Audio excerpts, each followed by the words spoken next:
भूमीमध्ये तुम्ही भगवा फडकवलेला आहे, या पट्ट्याला निवडून दिलेला आहे। हे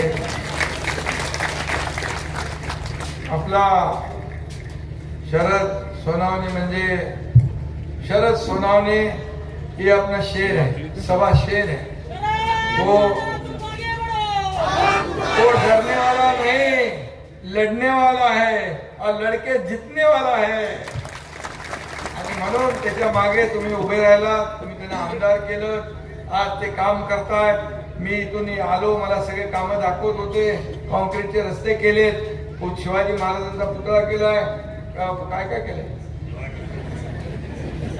किती पैसे, खूप म्हणजे किती, 113 कोटी फक्त या शहरासाठी। आणि आता मी आपल्याला सांगतो, शरद सोनावणे यांनी तर भगवा फडकवलेला, आता आपल्या ताई सुजाता ताई यांनी आता भगवा फडकवण्याचा निश्चय केलेला आहे। आणि म्हणून तुम्हाला मी विनंती करायला आलोय की या ठिकाणी पुन्हा एकदा भगवा फडकवण्याची वेळ आलेली आहे। आणि मी नेहमी सांगतो, ज्या उमेदवारांच्या भावता असतातच पूर्णपणे मागे, पण ज्या उमेदवारांच्या मागे महिला, मतपेटीत त्यांचा नंबर पहिला।